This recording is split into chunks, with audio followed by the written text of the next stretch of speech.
మీరు బోనస్ ఇవ్వకుండా కనీసం 20% కూడా పండించినటువంటి సన్నడ్లకు మాత్రమే మీరు బోనస్ ఇస్తామని చెప్తా ఉన్నారు.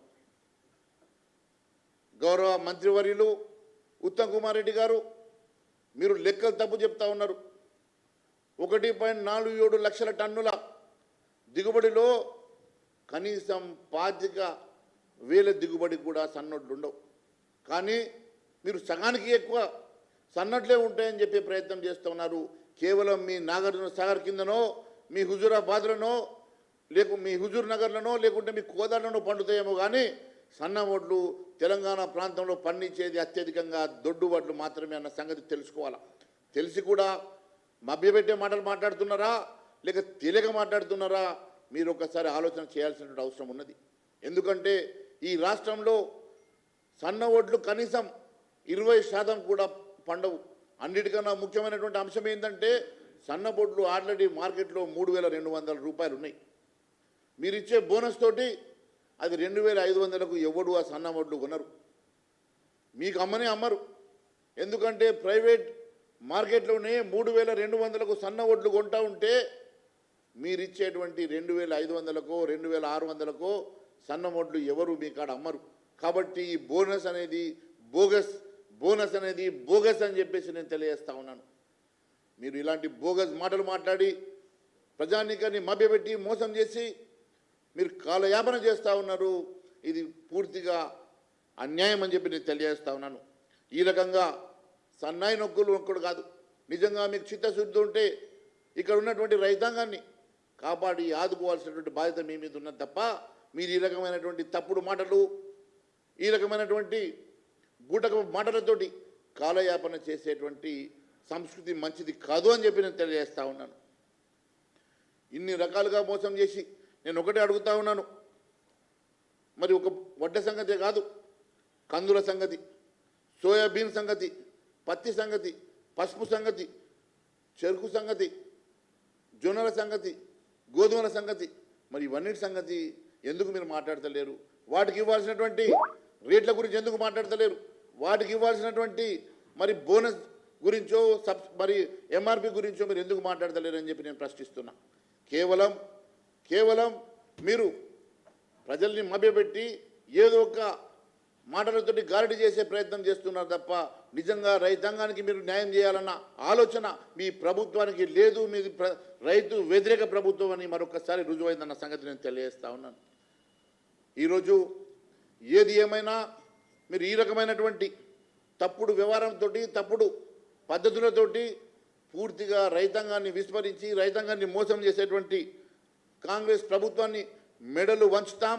ఖచ్చితంగా మీరు ఇచ్చిన హామీని నెరవేర్చే వరకు మేము పోరాటం చేస్తాం భారతీయ జనతా పార్టీ తరఫున అని చెప్పి మరొకసారి తెలియజేస్తూ ఈ నెల 31 తారీఖు రోజు ఉదయం 11 గంటల నుంచి 24 గంటల సేపు మేము ప్రజాప్రతినిధులమంతా పార్టీ నాయకులంతా మరి 24 గంటల సేపు ఇందిరా పార్క్ వద్ద 24 గంటల దీక్షను భారతీయ జనతా పార్టీ మొదలు పెడతా అవుతుందని తెలియజేస్తా ఉన్నాను. 31 తారీఖు ఉదయం 11 గంటల నుంచి 1వ తారీఖు ఉదయం 11 గంటల వరకు 24 గంటల సేపు ప్రజాప్రతినిధులు పార్టీ నాయకులు మరి అందరూ కూడా ఈ దీక్షలో పాల్గొంటారు. ఇందిరా పార్క్ వద్ద ఉన్నటువంటి ధర్నా చౌక్లో ఈ కార్యక్రమాన్ని ఉంటుందని చెప్పేసి నేను తెలియజేస్తా ఉన్నాను. అంతేకాకుండా మిత్రులారా, ఈ ప్రభుత్వం క్యాబినెట్ నిర్ణయం అని చెప్పేసి మొన్న క్యాబినెట్ పెట్టుకున్నారు. ఈ క్యాబినెట్ చాయలు తాగడానికో కాఫీలు తాగడానికో స్నాకులు తినడానికో మీరు పెట్టుకున్నారా?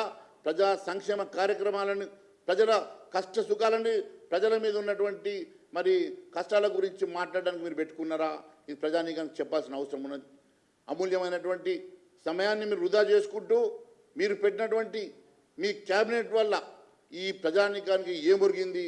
కనీసం ఆ అంశంలో మీ పెన్షన్ల పెంపు గురించి ఏమైనా మాట్లాడిరా అని అడుగుతున్నా.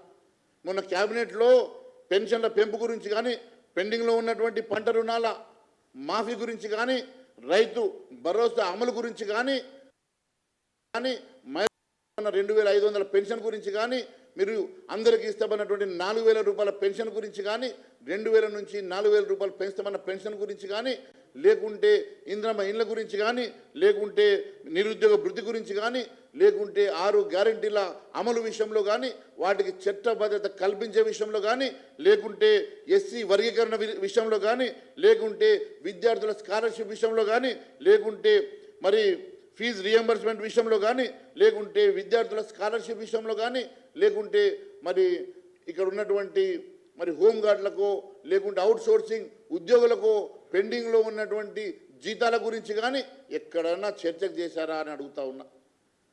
ఇవేమీ చర్చకు రావు, ఇవేమీ బయటకు రావు. కానీ వీటి మీద లేని శ్రద్ధ మీ గుత్తేదారులు ఆస్థాన గుత్తేదారులకు వారికి వేల కోట్ల రూపాయల కాంట్రాక్టులు దారాదత్తం చేయడానికి మాత్రం ఉంటుంది. మీరు దాంట్లో మీరు టేకప్ చేసినటువంటి కాంట్రాక్టుల గురించి మాట్లాడుకున్నారు. మీరు ఇచ్చుకోవాల్సినటువంటి కాంట్రాక్టులు పెంచుకోవాల్సిన అలొకేషన్ చేయాల్సినటువంటి బడ్జెట్ గురించి మాట్లాడుకున్నారు, కాంట్రాక్టులకు అలొకేట్ చేసే బడ్జెట్ గురించి మాట్లాడుకున్నారు తప్ప నిజంగా ఈ రైతు సమస్యల గురించి, విద్యార్థుల సమస్యల గురించి, మహిళల సమస్యల గురించి, నిరుద్యోగుల సమస్యల గురించి, ఇక్కడ జరుగుతున్నటువంటి ఎన్నో అవినీతి అంశాల గురించి ఏ ఒక్క చర్చ కన్నా అంశమన్న చర్చకు వచ్చిందని అడుగుతున్నా. మీరు 6 గ్యారెంటీలకు చట్టబద్ధత ఇస్తామని చెప్పి ఇప్పటి వరకు దాని గురించి ఊసేస్తున్నటువంటి ఈ ప్రభుత్వం పూర్తిగా వైఫల్యం చెందింది. మీ మెడలు వంచి మీరు ఇచ్చిన హామీలు నెరవేర్చే వరకు భారతీయ జనతా పార్టీ పోరాటం చేస్తారని మరొకసారి తెలియజేస్తూ ధన్యవాదాలు తెలియజేస్తా ఉన్నాను.